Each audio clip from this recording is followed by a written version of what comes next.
and continue to tell Jane's story and the story of the Dean's family. Nick McCloy, it's been so much fun chatting with you. It's been a real ball. It's been a blast. You must have had so much fun writing this book.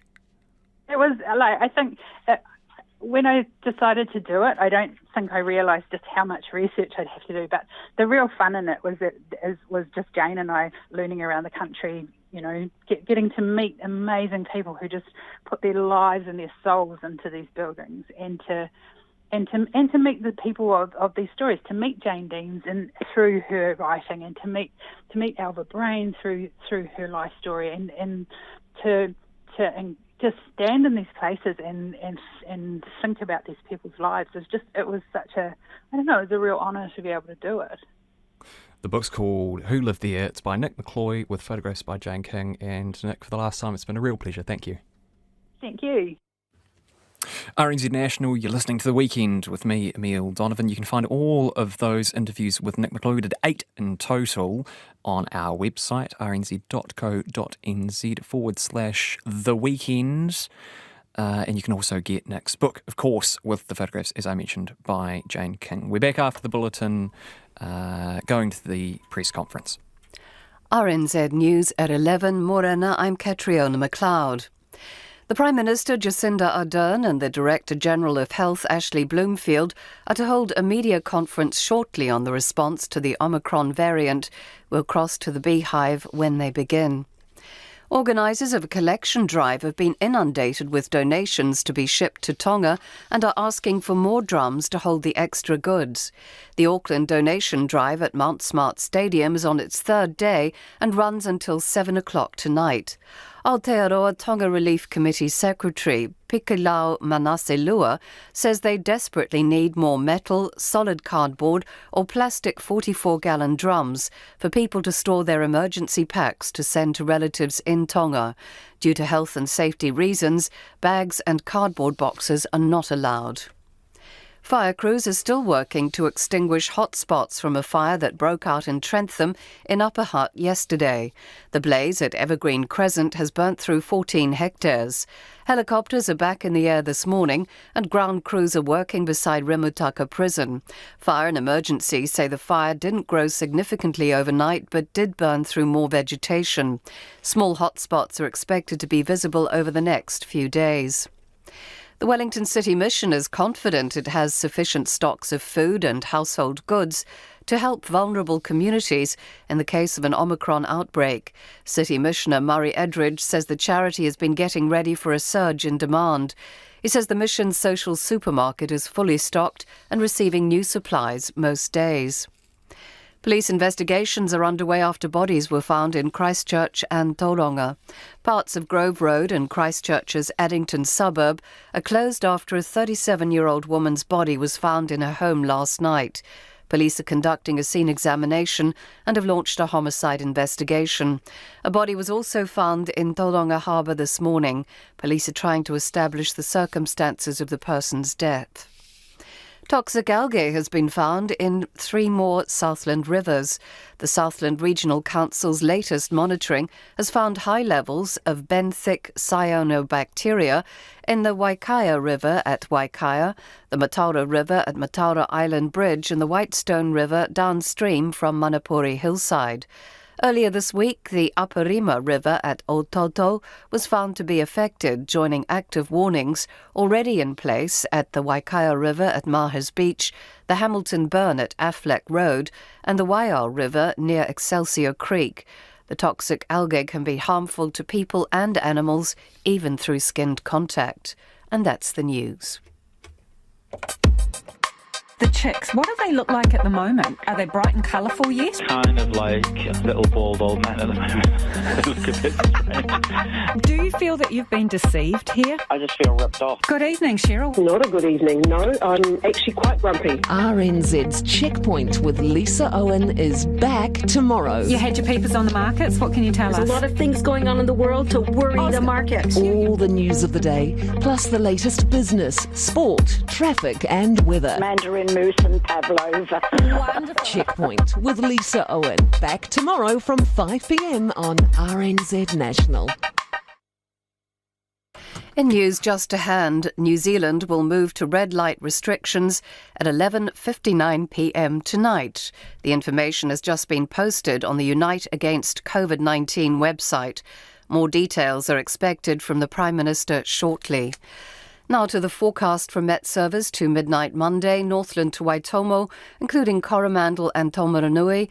Cloud increasing, scattered light rain developing in Northland tonight, spreading south tomorrow morning. The Bay of Plenty, Central Plateau, Gisborne and Hawke's Bay mainly fine. A few afternoon and evening showers about the ranges today and tomorrow. Taranaki to the Kapiti Coast, partly cloudy. Wellington and Wairarapa, areas of cloud and isolated showers clearing to fine tomorrow. Nelson to Westland, including Marlborough, excluding the Kaikoura coast. Fine apart from isolated afternoon and evening showers. Inland today and tomorrow. The Kaikoura coast, Canterbury, North Otago and Dunedin, mostly cloudy, patchy light rain or drizzle. Central Otago, Clutha, Southland and Fiordland. Fine apart from morning and evening cloud, and at the Chathams, a few showers clearing to partly cloudy this afternoon. It's 5 minutes past 11. Our next news bulletin at midday.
Kia ora koutou katoa. Good morning, everyone.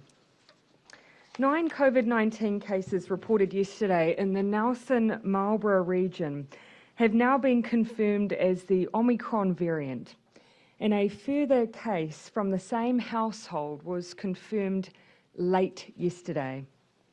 These cases are in a single family that flew to Auckland on 13 January to attend a wedding and other events on the weekend of January 15 and 16. And initial estimates suggest that there were well over 100 people at these events. This cluster has already led to an additional infection of a fully vaccinated Air New Zealand flight attendant who picked it up on a flight 5083 on January 16 from Auckland to Nelson that the family was on. That flight attendant has worked 4 additional flights whilst infectious. We were also informed late yesterday of a further case who was at the wedding. But even more importantly, we don't yet have a clear lead on the index case that links this family to the border, as we have with our other Omicron cases to date. That means Omicron is now circulating in Auckland and possibly the Nelson-Marlborough region, if not elsewhere.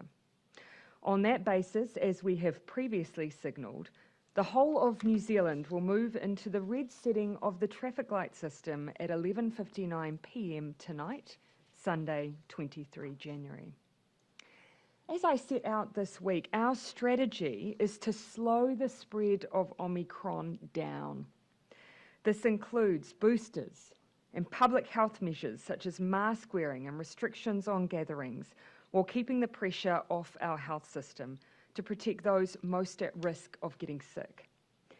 Our plan for managing Omicron cases in the early stage remains the same as Delta, where we will rapidly test, contact trace, and isolate cases and contacts in order to slow the spread. Given our low number of Delta cases, we currently have significant capacity in our system to attempt to stamp out outbreaks, and our teams are already hard at work to contain this one. But as we've seen elsewhere in the world, Omicron is significantly more infectious, and in due course, we know we will see far more cases than we have in the 2 years of the pandemic to date.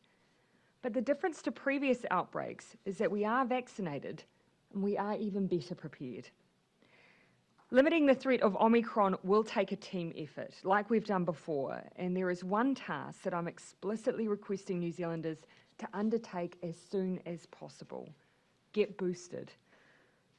The evidence from overseas is that boosters significantly reduce the likelihood of getting sick and needing to go to hospital, and also helps to reduce the transmission of the virus. Most other countries have had to get boosted in the middle of their outbreaks. Our plan has given us a head start, and around 56% of those eligible for a booster already have one. But we need to get that number higher quicker. We need to use the coming weeks before the virus could significantly take off to get as many people boosted as possible. If it has been 4 months since your second dose, you are due your booster, please go to bookmyvaccine.nz to make an appointment, or simply go to a local drive-through, GP or pharmacy. The HealthPoint website has a list of all the vaccination sites in the country. Vaccination sites are open today across the country, and we'll be standing up additional capacity this week in anticipation that there will be additional people who will now be wanting to make sure their vaccines are up to date. And for those of you with children aged 5 to 11, all children aged 5+ can now be vaccinated, and I encourage parents and caregivers to seek out information to help you make that important decision. Already around 20% of children aged 5 to 11 have been vaccinated or are booked to be vaccinated. And now a little more detail on the red settings. Every new region in New Zealand, as I said, will move into red at midnight tonight. Even if your part of the country doesn't yet have Omicron, the evidence from overseas suggests that it moves very quickly. We know it's already in both the North and South Islands, and that cases have been on a number of flights. Our goal at Red is to slow the spread of the virus, Again, the evidence from overseas is those places that were slow to act have had more severe outbreaks. So at RED, in many ways, life carries on as per usual, but with more mask wearing and distancing precautions, and reducing gathering limits to lower the risk of picking up the virus and super spreader events. RED is not lockdown. At RED, businesses stay open, and you can do most of the things that you normally do, including visiting family and friends and moving around the country. But RED will make a difference because it focuses in on those events that we know are high risk.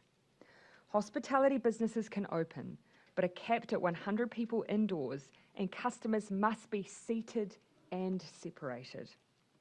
Events and gatherings for vaccinated people are reduced to 100. If people at an event are not vaccinated, that reduces further to 25. In retail and public places like libraries and museums, there will be limits on those in a space based on the ability to maintain physical distancing. Businesses and workplaces remain open, but where a workplace deems it appropriate, they may choose to have employees work from home. Education centres stay open, but with extra public health measures, including mask wearing from everyone from year 4 and up. It is our intention for schools to return as planned. Over the summer, our education team has been working on additional measures to help support this safe return, including supporting the assessment of ventilation in our schools. Our plan is simple: get boosted, wear a mask in indoor settings and outdoors when you can't distance from others, and reduce contacts as much as practical in those environments. Omicron is now in more than 80 countries around the world. By delaying its arrival here, we've had the time to kick off boosters, vaccination for children, and prepare.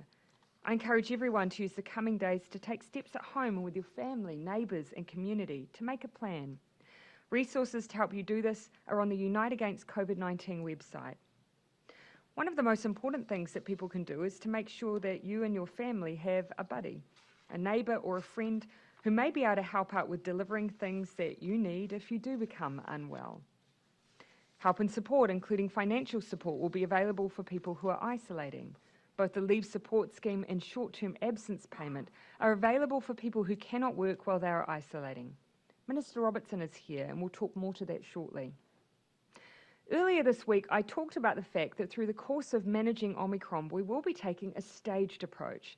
As case numbers grow, both testing and isolation approaches will change in response. We've been planning for 3 stages for Omicron.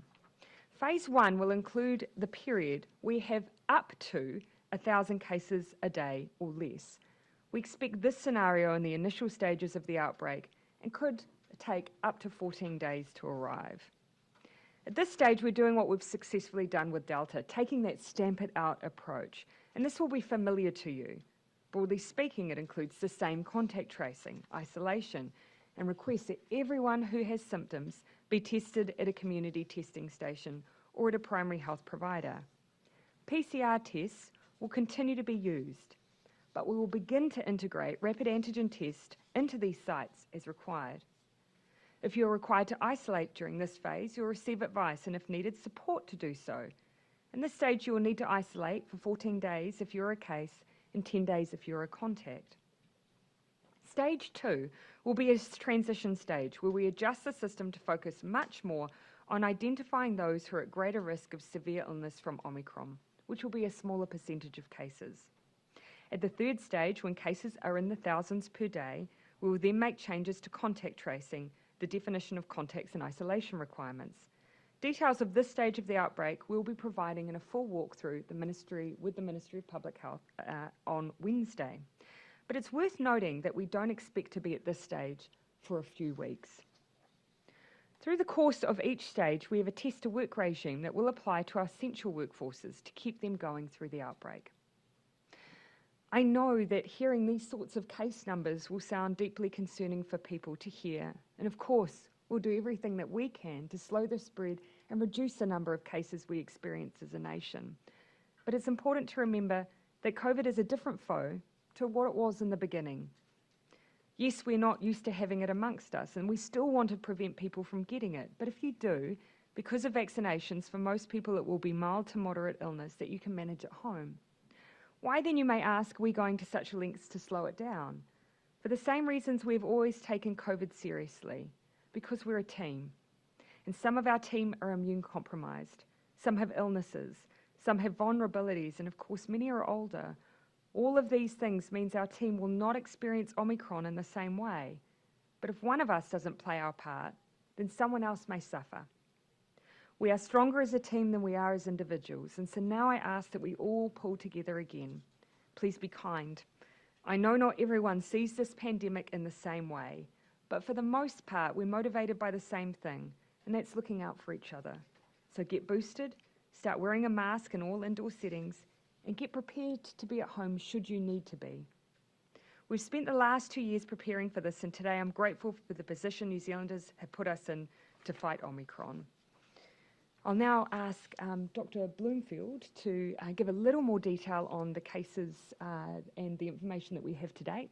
Then, of course, we'll be open to questions. And then at the conclusion of questions, I'll ask Minister Robertson to take the floor. Thank Dr. you, Bloomfield. Prime Minister. Kia ora koutou katoa, ngā mihi o te tauho. So I'd just like to make one more comment about the cases, and then I'm going to talk about locations of interest and testing and so on. The most important thing about these cases is that the first one of them went and got tested, and that's how we know about this group. And that's how we know that this is Omicron, and therefore we can act in response. So very grateful for this, and it is one of the most important things people can do, and you'll hear me emphasise this message again, that anyone who has symptoms, wherever you are in the motu, please do get tested. That has been a fundamental part of our success to date in combating this virus, and it will continue to be so with Omicron. On to locations of interest. The initial locations have been identified so far across Auckland and the Nelson Tasman region, and these are being loaded up onto our website and will be published as details are confirmed. So please do check the Ministry's website, and we will get the information out through other ways and channels as well. I should say that there will be people from outside of Auckland and Nelson Tasman who have travelled to these regions, given the time of year it is. And if you have been at these locations of interest, it is just as important that you are tested, or if you are symptomatic anywhere, of course, to get that test. So please do keep an eye on those locations of interest if you've been in Tamaki Makaurau or in the Nelson Tasman region over the last week or two. There are 5 Air New Zealand flights, which were the original flight the whānau travelled on from Auckland back to the flight from Auckland to Nelson, plus 4 others that the infected flight attendant travelled on. And those flights are NZ 5083, Auckland to Nelson at 5:20 p.m. on the 16th of January, flight NZ 5080 from Nelson to Auckland at 4 p.m. on the 19th of January, flight NZ 5077 from Auckland to Nelson at 2 p.m. on the 19th of January, flight NZ 5049 Auckland to New Plymouth at 7:50 p.m. on the 19th of January, and then flight NZ 5042 from New Plymouth to Auckland at 1:50 p.m. on the 20th of January. And just a reminder that there is still a Section 70 notice in place that puts a legal requirement on people who are contacts and who have been at a location of interest to follow instructions around isolating and getting tested. And as the Prime Minister has said, at this point in time, while we are still in a stamp-it-out approach, that will require cases to isolate for 14 days and contacts for 10 days. Our public health teams are busy conducting interviews with both the whānau and people who were at the events they were at in Auckland to find out how these cases might have been infected and further details of their movements and those of our other cases. However, based on the information we have, and particularly because they attended a wedding in Auckland, we have judged that the risk of undetected transmission is considered to be high, and hence our advice that now is the time to move the country into the red setting under the COVID protection framework. Our contact tracing teams are fully in action, and they are interviewing cases, identifying close contacts, tracing those contacts, and ensuring, most importantly, they are isolated and being tested. As of 11 p.m. last night, 150 of 192 people on those Air New Zealand flights I mentioned have been contacted and provided with information about isolation and testing. And those efforts, of course, continue this morning. There are at least 2 known groups that were infected at the family event, the wedding, and attendees from the wedding are also known to have attended other places where there are high numbers of people. This includes a funeral, an amusement park, Sky Tower, and domestic airports, of course, around the country. I'd like to reiterate that locations of interest are only published where we don't know some of the people there. There will be other exposure events where we know everybody who is there, so that place, that does not become a location of interest and is not published. We do expect the number of cases and contacts to grow. We've seen this with previous outbreaks, with Delta and other variants, but of course with Omicron being highly transmissible, that will happen, and we will learn more from interviews of our cases. We've got additional capacity stood up around our contact tracing. Our public health teams around the country and our central team are working very hard together on that. And in that vein, Healthline is also surging its workforce today and has additional people on duty in anticipation of an increase in call volumes. Please be patient if there is a short wait. Call back later if you can't get through immediately. They will have extra staff on. Please remember, just call Healthline for clinical advice.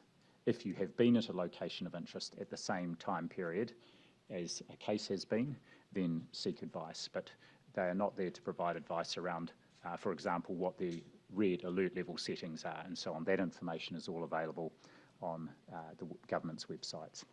And if you want to know the locations where you can be tested, of course, the Health Point website has that as well.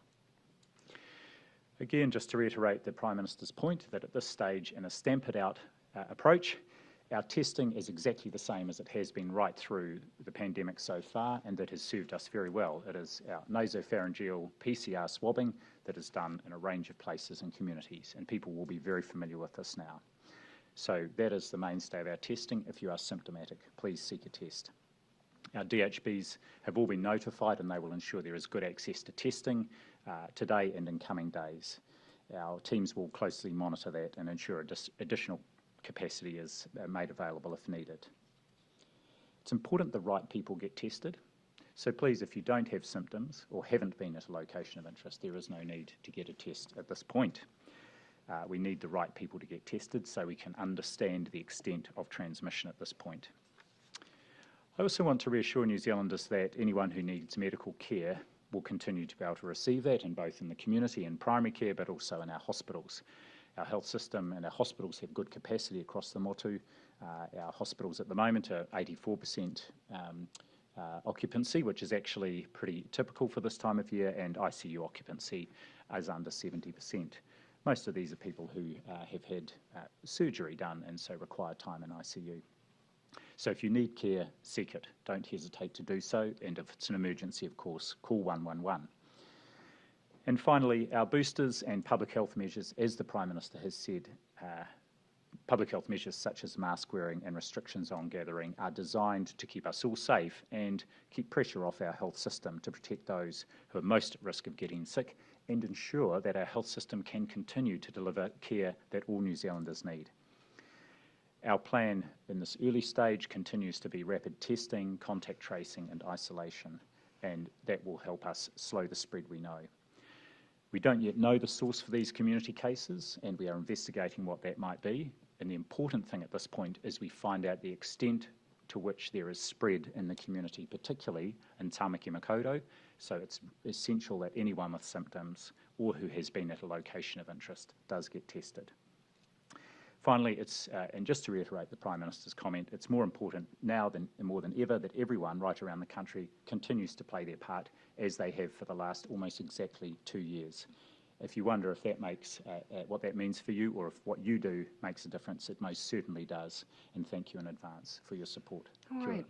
Happy to take questions. Prime Minister. Sorry, I would use names, but I can't quite see who you are behind the mask. I'll start with 1, then 3. Was the Nelson Tasman family vaccinated? Yes, those who are eligible were vaccinated. Given that there's a lot of vaccine resistance in that Nelson Tasman area, how concerned are you about that region in particular? As concerned as I would be for any part of the country where individuals aren't taking up the opportunity to be vaccinated. If I could leave one message alongside be calm, be kind, get boosted. We know that it makes a huge difference to the severity of illness that you experience. We don't want people to experience the need to be hospitalised, not only because of the impact on your own health, but the knock-on effect it has for others. So please, get boosted. It makes all the difference. Take to trigger a regional lockdown in that area. Oh, look, that's just not a stage that we're at or that we're contemplating. At this stage, of course, we know the family members' cases. We've identified locations of interest and they're being notified. We ask those individuals who are symptomatic in any part of the country to please be tested. But that's not something that we're considering at the moment. RED are the settings that will provide us with the ability to slow down any spread we may have. Minister, is this it? Is this when New Zealand learns to live with COVID-19?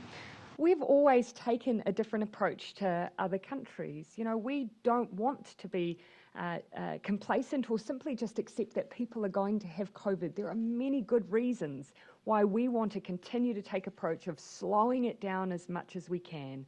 While for most people, Omicron will be a mild to moderate illness where they can care for themselves at home, there are other members of our community for whom it won't be. And I know we want to look after them as well. And so that's why I'm asking everyone, please follow the public health guidance, wear a mask when you're out, get boosted, and prepare should you need to stay at home. So this is not something we're treating like every other illness. We continue to be very cautious in the way that we manage COVID. But this will require a shift in mindset for most of New Zealanders. I think New Zealanders will have been looking at what's happening overseas. So unlike other variants of COVID, where it has been possible for us to either eliminate it successfully as New Zealand has, or reduce cases right down as we did with Delta, which was incredible, we know that Omicron is very transmissible. But we also know that most people, particularly when they're being vaccinated and have a booster, will experience mild to moderate illness. So we're asking people to use those tools, but yes, prepare. We will see more cases than we've experienced before. And panic shoppers are already flooding to the supermarkets. What is your advice? Just a reminder again, of course, we've had Northland only recently exit RED. Aucklanders will remember what RED is like. It is not a lockdown, and we're not announcing that today. We have tools that we did not have before. We have vaccines and boosters. We have more knowledge and evidence around how to manage this pandemic. We're not moving the country into a lockdown, but we're working very hard to slow it down, and we ask for everyone's help to do that. Henry? And then Luke. Has Cabinet or you considered subsidising N95 masks so that far more of the country can get them rolling cloth masks, and given all the evidence shows they're much more effective? And have you considered sending wraps out to every household, as many other nations have? Yeah, so perhaps I'll ask Dr. Bloomfield to talk about the latest mask advice. What I will just flag is that we are going to just do a quick assessment again of our mask advice, make sure again, as we always do, as we get rolling evidence coming through from others' experience, to see whether or not we need to give any update on mask advice. Because you're right, there's evidence emerging around those masks that offer better protection than others, and including the effectiveness of surgical, so not just N95s. But I'll have Dr. Bloomfield speak to that, but we will provide a more formal update in the coming days. Thanks, Prime Minister. Just two comments. The first is, yes, we are aware of and have been reviewing the updated evidence around medical/surgical masks and also N95s. A comment on N95s, they need to be fitted properly. And all our workforces who are using those masks in the health care system and at the border have proper fit testing, because if they're not fitted properly, then they can be less effective than a normal cloth or indeed a surgical medical mask. So we are providing advice which will be nice and clear for the public, but also through to the government about access to masks and just how people can make sure that they can access the masks and the timing of use of those. At the moment, just what the current settings stand about use of face coverings, but that will be reviewed and more detail provided this week. Again, our health workforce have good supply of N95s. There's good availability of surgical masks across the country. Would you consider making them free and sending them out to households? Not something that we've given consideration to it at this stage. You know, I know obviously that many people, of course, have face coverings. It's just providing the advice of what we know about what is the most effective. Sending out rats to households practically, so every household has them and can easily test at home. Yeah. So the most important thing. Yeah. So the most important thing to remember about this phase of the pandemic is that we will continue to operate as we have done for Delta. And we're able to do that with the capacity we have at present and the case numbers we have at present. Now, the reason we're doing that is because that actually gives us the best chance to continue to limit the spread. And also, we know that PCR testing is the best tool for us in that phase. Rapid antigen testing has an effectiveness or an efficacy up to about 80%. That means at any given time you are missing cases. So that is something you want to leave for further on in the outbreak. As we've indicated, looking at all the evidence, we do expect, though, to reach a number where we do have a much larger number of positive cases. We will transition from our current way of operating into different use of testing mechanisms. Dr. Verrill, alongside Dr. Bloomfield, will talk about phase 2 and phase 3 in about 72 hours on Wednesday, and we'll cover off the way we'll integrate rapid antigen testing in at that point as well. Look, Dr. Bloomfield, could you just outline again, please, for everyone at home, if you test positive, what do you have to do? What do the people in your household have to do? If you're a close contact, what do you have to do? What do the people in your household have to do? And if you're a contact, just the location, what do you have to do? What do people in your household have to do? Sure. So anyone who has a case will be contacted by our public health units when they receive that positive result, and they, of course, conduct a case interview. The isolation period for cases is 14 days. We've just gone back up to that in light of Omicron, and to help with managing spread in this early phase where we think we still have a good opportunity to potentially stamp it out or really reduce the onward transmission. Household contacts will be identified immediately and tested, and then they have to isolate for 10 days. Ideally, we will be looking to see if household contacts can isolate separately, so there's no ongoing exposure. So if they don't return a positive test in that first 10 days, then they only have to isolate for that 10 days. Other close contacts are also required to isolate for 10 days and follow the required testing regimen, which public health teams will advise them of. And people in the community who have been at a location of interest need to contact Healthline and or register online, and they will get instructions about what they are required to do. The important thing is that they isolate and then follow the instructions around testing, which is usually test at 5 days. Also, because it is Omicron, we have taken an approach at this point in time where we are isolating contacts of close contacts initially until those close contacts return that negative day 5 test. Then that second tier group of contacts can then go about their normal daily work. So if you're a close contact, everyone in your household will have to isolate as well until you return a day 5 test? That's correct. Is that correct? And if you are just a contact, you follow the advice and your household can go about their business as per usual, keeping an eye on if you return a positive test, for example. Yes, so just to be clear, we're doing that second tier out for those very close contacts, particularly those household contacts. That won't be required of every contact of all close contacts, but that advice will be provided by Healthline or the public health units when people indicate that they are a close contact. Keep in mind, those who fall under this category don't need to memorise everything that Dr. Bloomfield here is saying on the podium, because they will have contact with public health units who'll be able to provide that advice directly. We're very aware that we're able to maintain this in phase 1, and that is because we'll have the capacity to do so when we have lower case numbers. We also want to take advantage of the fact that while we have lower case numbers, we've still got the ability to try and continue to stamp it out. That won't necessarily be the phase 2, of course. As we've said, once cases begin to grow, we then transition into a new phase, and that will include different periods of isolation. We don't want to overwhelm people with different days of isolation, so we will be providing that information early next year. So the new thing could be something like what happened in Australia, where essentially the definition of close contacts was changed. Well, we'll be looking at shortened periods. And that's because, of course, we've canvassed all of the evidence, the way that Omicron's been operating, in order to model ourselves on what will be necessary at different phases of the pandemic to manage it well. So we're still trying to prevent people from coming in contact with it, but also recognising that you have a large number of contacts who start to be picked up when you have that large number of cases. Prime Minister. Come to Ruku. Māori very quickly became the most affected by Delta. Can we expect the same with Omicron? And do we have an ethnic breakdown of these current cases with Omicron? Dr. Bloomfield. We've seen through all the waves of the pandemic that our Māori and Pacific communities tend to be more affected, both in terms of the number of cases and also the more severe outcomes, including hospitalisations. What I can say is at the moment, none of the cases that have been confirmed in this whānau are Māori, and I will need to go back and just get the ethnicity breakdown of the other cases that have already been identified.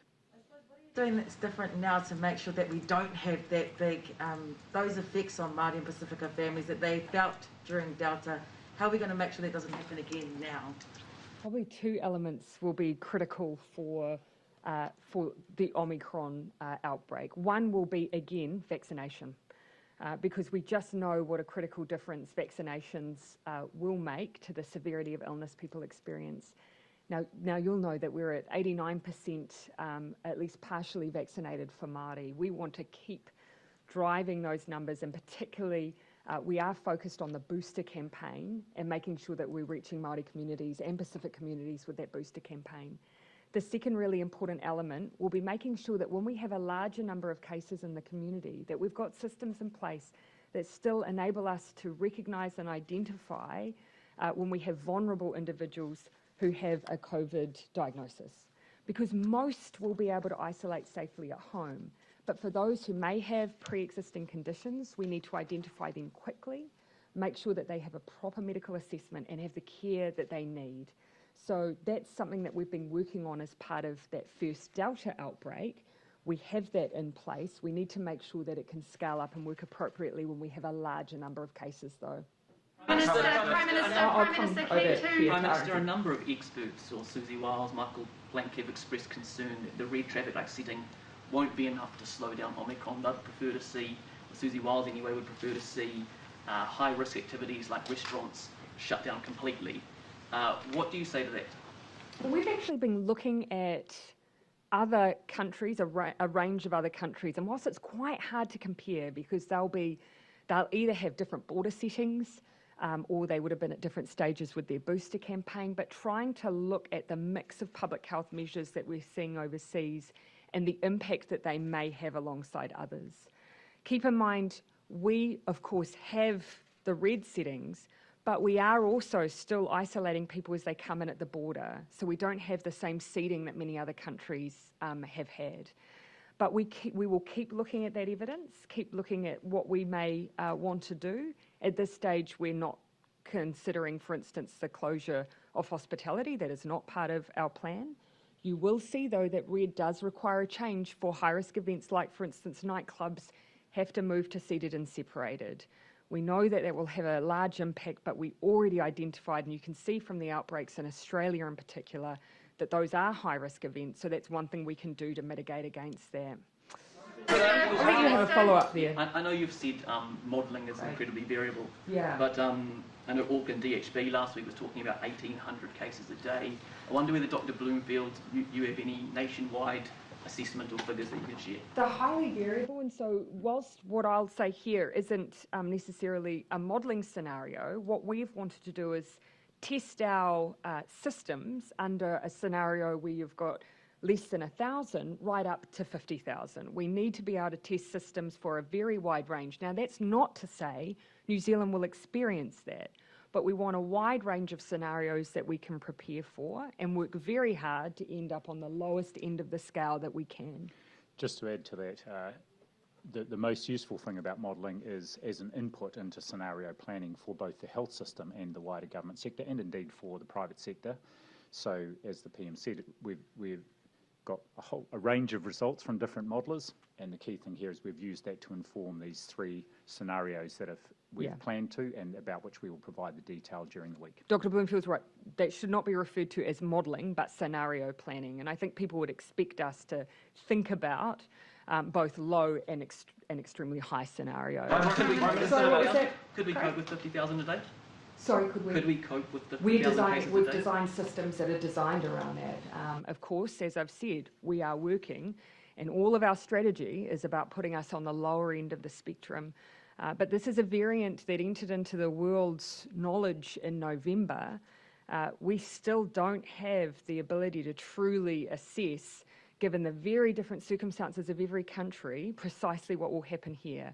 But we do know we are better placed than many. Prime Minister, would you give consideration to a 3-month rather than a 4-month gap for visitors? A good question. I would give consideration to anything that our health experts advise us to do. And so that would be a question for Dr. Bloomfield. At the moment, we're planning to stick with that 4-month gap, and that's serving us well, but of course we're keeping it under advisement. Remembering actually the initial advice was for 6 months. Likewise, our advisory group that is looking at the paediatric vaccine is going to reconvene in the first half of February to look at the interval for the two doses, the gap between the 2 doses for the paediatric vaccine. Currently 8 weeks, that's what's been done around the globe, but they're going to relook at the evidence as well as an updated look at the safety data. Irrespective of whether we have 50,000 cases or far fewer, that you would expect a peak and then a tail off. What's your view as to how long that might be in the tail off period? Well, given that it has not been in the world for long, there are a handful of countries that we can turn to. I'm hesitant to draw too much conclusion given the different circumstances. So for the UK, for instance, they've certainly believed that they're coming off their peak, but of course they had a much higher number of individuals who had previously been exposed to COVID. So perhaps Dr. Bloomfield, you might wish to comment on that. Thanks, Prime Minister. Yes, we're looking carefully at the UK, USA, particularly the eastern seaboard, and even New South Wales and Victoria. And what it seems is that they had very high peaks, but that the peaks have turned also quite quickly. And again, the next week, I think week or two in those jurisdictions will really be helpful. What we also can't assess is the efforts that we're making to slow it down, whether or not that would prolong the period at which before we see a peak. Ultimately, though, of course, our absolute focus is on slowing it down, not rushing through a surge, because by slowing it down, we give our health system the ability to make sure that they can manage and provide the care for everyone who needs it, the most appropriate care. Joe, I will come back to you and I'll just pan around for those who haven't had a question yet. Joe. Just going back to the booster questions, in some of the regions where it was slower, the rollout, there are people who are still in their mid-70s who haven't got their booster shot yet. If they're sort of a week or 2 weeks away and highly anxious, which is fair enough, is there any sort of allowance, I guess, for people to just move that forward a little bit, given there are countries who have got that more reduced? I mean, there shouldn't be many. We had very high rates of the 65 plus range quite early on in the campaign. But I'll ask Dr. Bloomfield to speak to health advice for our vulnerable. Certainly, it's still a 4-month interval, and the system is set up to do that.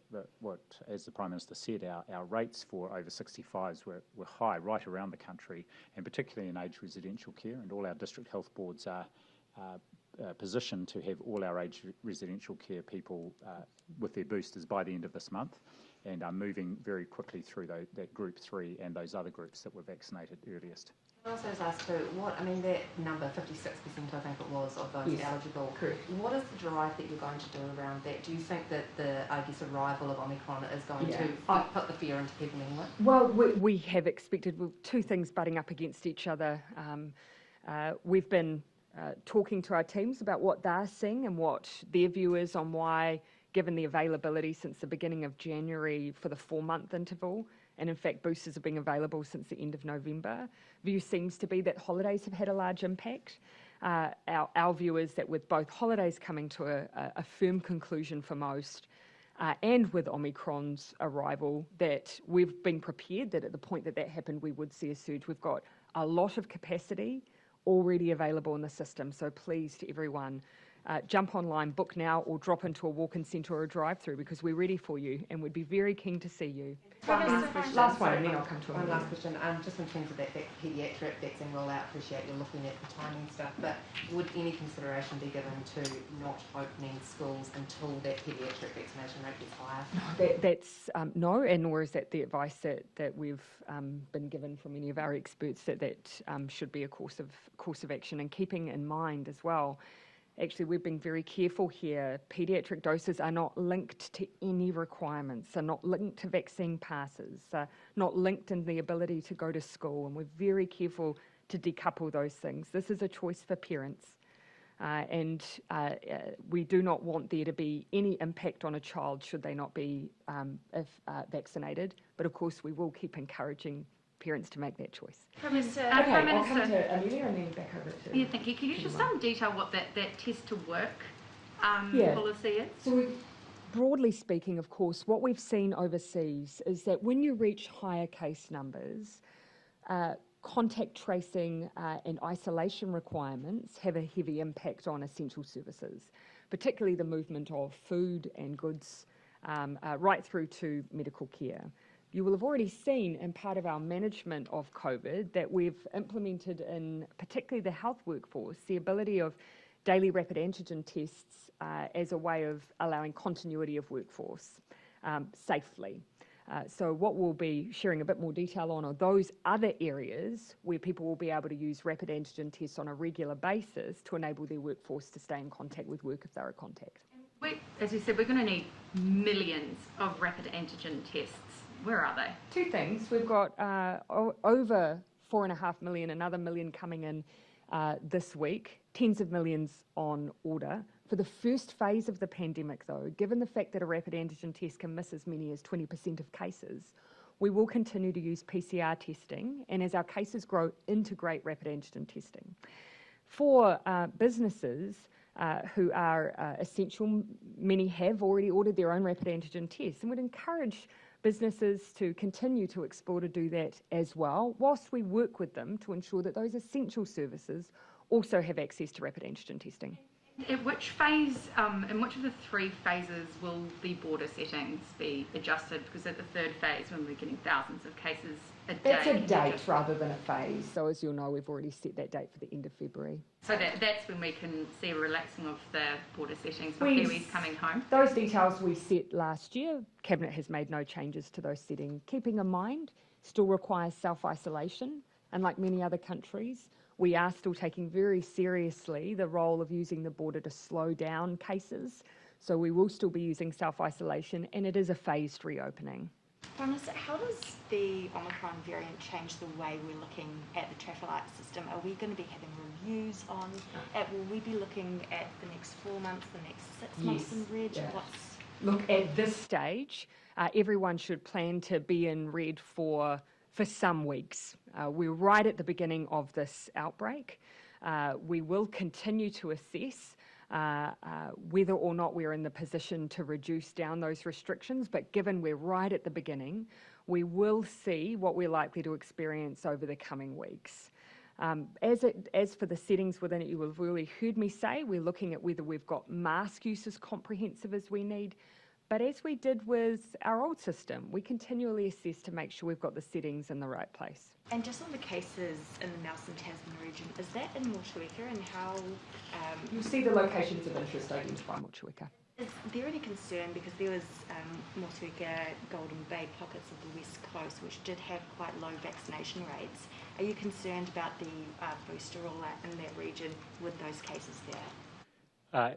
In fact, the overall coverage in the Nelson Marlborough region is right on the national average, so it's 96% first dose, 94% second dose, and their booster program is continuing very well. I know, as you say, there are pockets around Golden Bay, but actually still high rates of vaccination there, and my hope is that anyone there unvaccinated gets the message, and that those who are due a booster go and get that, and they will be able to do so. I am keen that we make sure we get to financial support, so I'm going to come to Luke. In the coming weeks, there's going to be a lot of students moving around the country to go away to university. Obviously, not all of them are 18. Is there any plan to allow boosters for 17-year-olds in the next little bit, given that Omicron's on the way? I know there's a lot of interest in boosters for under 18s, and at the moment, and we've followed this up with Pfizer, they haven't put an application in anywhere actually globally for boosters for under 18s. They are doing some work to pull together safety data and efficacy data, but it's still some weeks or months away. So at this stage, we're not planning to offer boosters to 12 to 17-year-olds. What I would say is the evidence does show that 12 to 17-year-olds have a very good and sustained immune response from the two-dose primary course. And so that's one of the reasons why you'll see countries haven't yet started offering a booster to under 18s. Was the primary course 16 above and the boosters are 18? You mean initially? Yes, I'm not too sure, but that was certainly what Pfizer did their studies on 18s and over. Yeah. I'll come to John.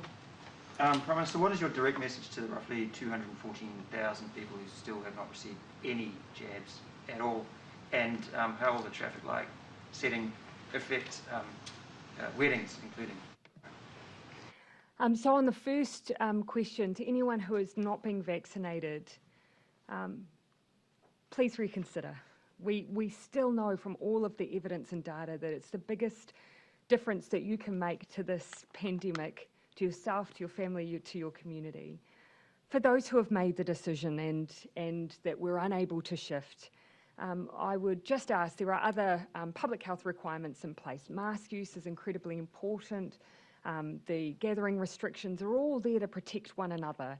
And even if we have different views on this pandemic, and even if we have different views on vaccination, I know at our hearts we still have people's well-being in mind. So if we could just use that as our common ground and look after one another through the coming weeks and months.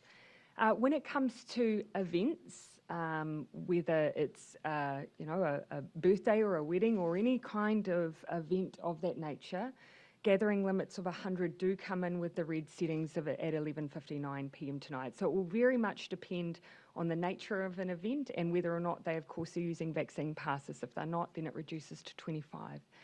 As for mine, my wedding will not be going ahead, but I just join many other New Zealanders who have had an experience like that as a result of the pandemic. And to anyone who's caught up in that scenario, I'm so sorry, but we are all so resilient, and I know we understand that we're doing this for one another, and I know that will help us continue on.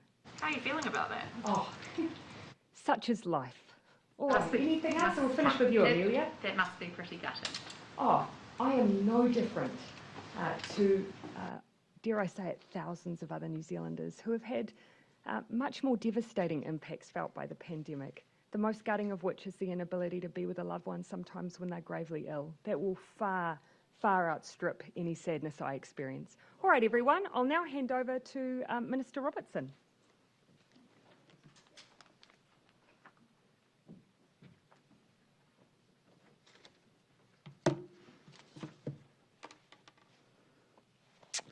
Kia ora koutou katoa. The COVID protection framework has been designed to allow businesses to be able to open at the red level, including having customers to visit in things like the hospitality and retail sector or the accommodation sector, if these businesses follow the public health measures put in place to keep people safe. It is different to how we have operated under the alert level system, where at the higher alert levels, businesses could not open at all. We can do this because our vaccination rates are high and we have a strong contact tracing and testing system and public health measures that are in place. It is important to reiterate, at the red level, this is not a lockdown. It is not what we did under the higher alert levels. And if we all follow the rules and the health guidance, the economy will continue to be able to operate strongly and businesses will be able to open. A critical difference with Omicron from previous outbreaks is that the experience from overseas tells us that the economic disruption will be experienced more on the supply side of the economy. What that means is, in particular, in supply chains and workforce disruption caused by the need for people to isolate. We are working to avoid that disruption through our testing, contact tracing and isolation strategy and through the business continuity plans being implemented by businesses all around New Zealand. In terms of economic support, it's the supply side disruption that means our initial focus is on supporting those who are not able to be at work because they have COVID or have to isolate as a contact or while they wait for test results. The financial support in place to support us through these stages of an Omicron outbreak includes the Leave Support Scheme. This is available to employers and also includes self-employed people to help pay their employees who have been advised to self-isolate because of COVID and can't work at home during that period. It's paid at the same rates as the wage subsidy was previous, that being $600 per week per full-time worker and $359 per week per part-time worker. We also have the short-term absence payment. This is a payment available for businesses, again including self-employed people, to help pay their employees who cannot work from home while they wait for the result of a COVID-19 test. That is paid at $359 per eligible worker. The full details about these payments are available on MSD's website. A number of further measures to support businesses are available. These include the Commissioner of Inland Revenue having the discretion to offer greater flexibility on tax payments for businesses to support cash flow for firms who may find themselves under pressure. The Small Business Cash Flow Loan Scheme is still available, and we already have work underway to enhance this to make sure it can further support businesses. There's also other business support packages available, such as those through the Regional Business Partner Network Program and the Events Transition Support Scheme. I'd also note that we have our Care and Community program that will support individuals and families who have to isolate, in addition to the usual support provided by MSD and other agencies. As we've done throughout COVID, we will continually monitor the situation and make changes to our supports as appropriate. This will include watching the live data that we have on the economy to see in real time the impact of moving to red, and as we chart a clear idea of how our Omicron cases are tracking. The trajectory of Omicron cases under the protection framework and within a highly vaccinated population will help us judge if further targeted support measures are required over the next couple of weeks. As we indicated late last year, any further support that is provided will be targeted to the most affected sectors. We have resources within the COVID Response and Recovery Fund to manage this immediate response to Omicron. If further resources are needed to protect New Zealanders' lives and livelihoods, we will do as we have done before and make those resources available. It's worth remembering that because of our strong economy and the careful management that the government has had of that, New Zealand has one of the strongest government financial positions in the world. And our government accounts continue to outperform forecasts, and this gives us the fiscal headroom to meet the costs of Omicron. Happy to take your questions. What advice have you seen on the worst case scenario of an Omicron outbreak on supply chains?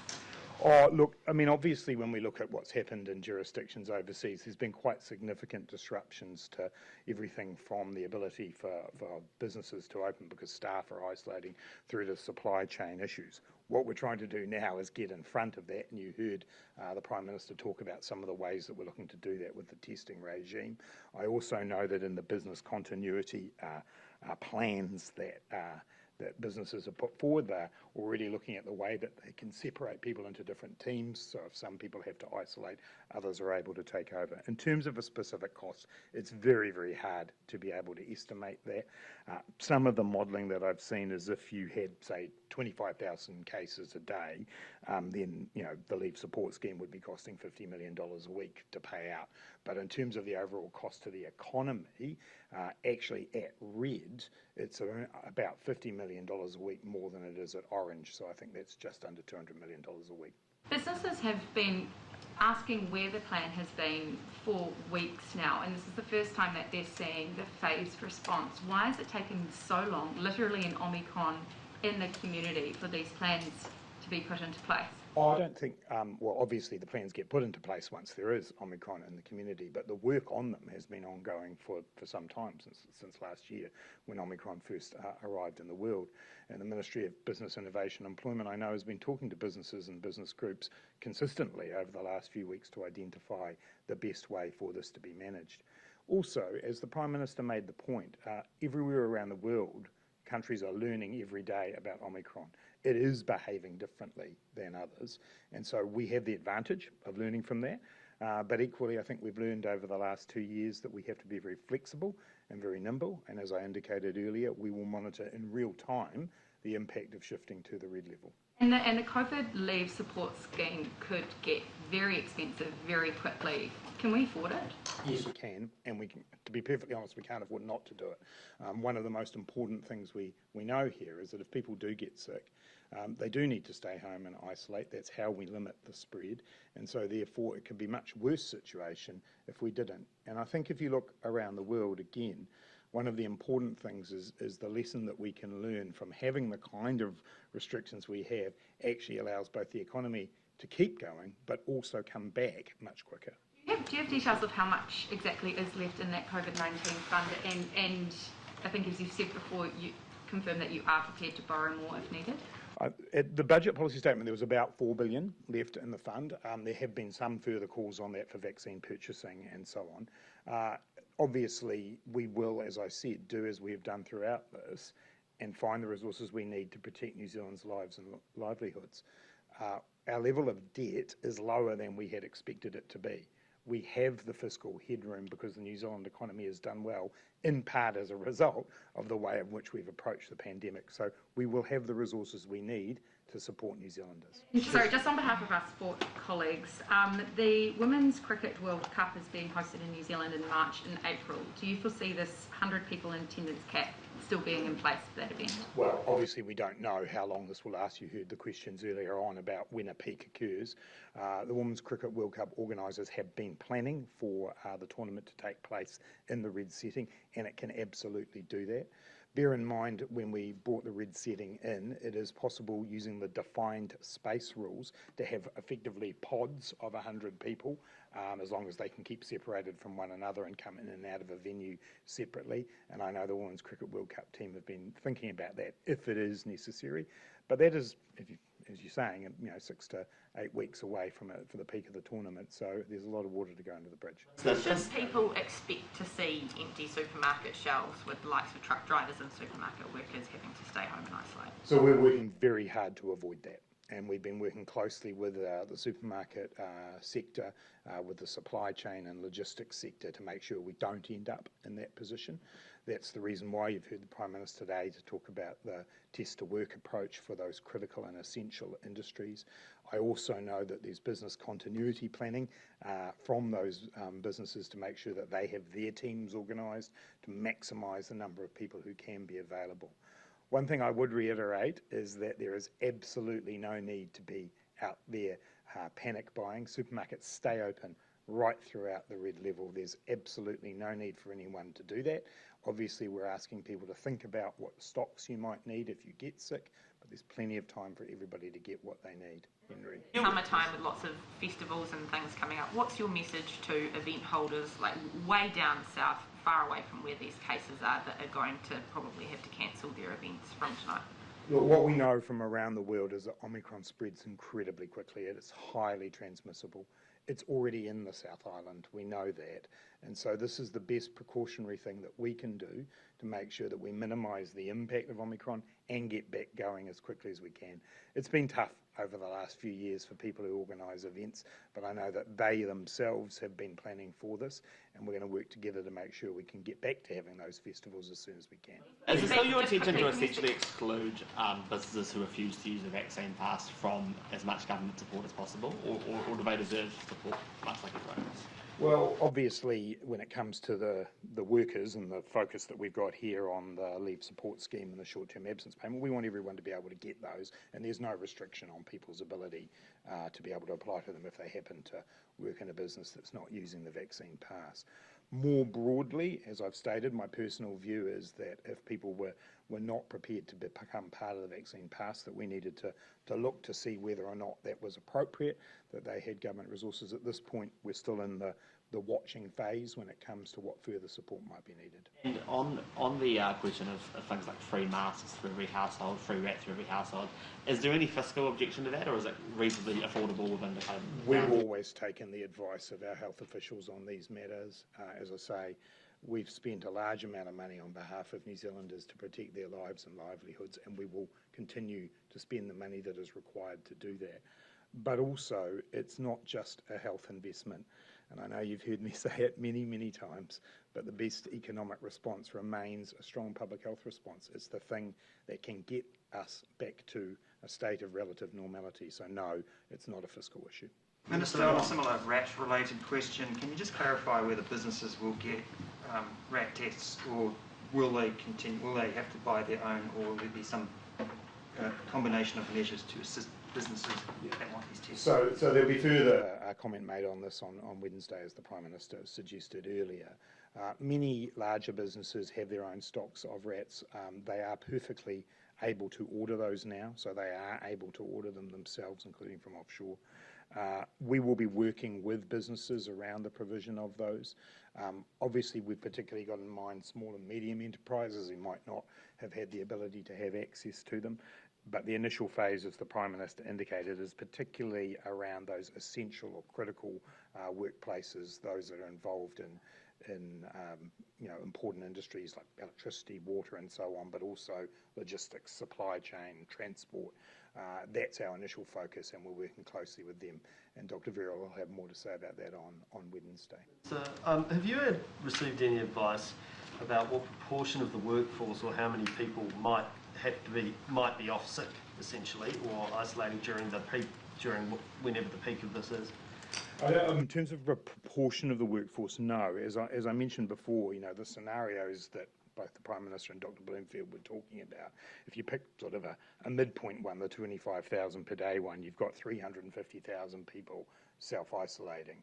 I won't do the maths now on the proportion of the workforce, but obviously that's a significant number of people. As I say, business continuity planning has been something I know most businesses around New Zealand have been doing, and they're working to see how they can manage their way through that. The whole point, as I said at the start of my comments, is it's a different situation from the previous outbreaks when it's the supply side of the economy that becomes more in focus, and we're working very hard to make sure we don't see that level of disruption, but inevitably there will be some. And that 350 is self-isolating rather than self-isolating and not being able to work? It's just That's correct. That is correct, yeah. Minister, can you speak to whether... Not particularly. There's obviously been some announcements already made about that in terms of the health workforce and so on, the border workforce, but I'd leave those announcements to the Prime Minister. Mr. would you... Would it be fair to say, do you think, that actually this year the impact on business is actually going to be worse in the sense that while it was sort of, government who said there would be lockdowns, people stay at home, businesses were closed, etc. last year, this year is going to be a case of just so many people will not be able to go to work, supply chains will be affected. Are businesses looking down the barrel of a much worse year ahead? Well, I don't think any of us can say that is the short answer. What we can see from overseas is that on that supply side of the economy is where the big impacts have been. But obviously, as has already been noted, we're seeing peaks and then it coming off relatively quickly in some places around the world. So that would point to not the scenario that you've put up. But it is, I accept, a very high degree of uncertainty for those businesses at the moment. That's why we're just urging businesses, firstly, to make sure that their workers get boosted as quickly as possible. Secondly, to have those business continuity plans in place. And obviously, we're working with the essential ones around the test to work approach. I guess in terms of supermarkets, there has been some debate over the weekend about whether going and getting a few extra bits and pieces, because obviously people who stock the shelves will be impacted, there won't be as many staff, etc. Some people have called that panic buying. Do you think that there's a difference there, that people do need to go and get extra bits without kind of going crazy and getting 3 trolley loads of toilet paper? Yeah, correct. And we are asking people to plan. And you heard the Prime Minister today say, well, perhaps you should think about whether there's somebody who can go and do those things for you in the event that you got sick and you did have to isolate at home. So planning and preparing is a good thing, but needing to buy 3 trolley loads of toilet paper is not. Encourage businesses to allow their staff to work from home. The red traffic light settings don't go quite that far, but would you encourage them to do that? It very much depends on the business itself. And again, most of us have had experiences over the last couple of years which they'll be familiar with, where their businesses make those decisions. That's on an as appropriate basis, and as you're noting, the red level doesn't require that. It's important to note in the red level that people can still move around. People can travel region to region. They can still undertake business activities. What this is about is avoiding the events that we know are the potential super spreader events. And that's what the focus is, rather than a particular focus on people going to work. Thanks for running.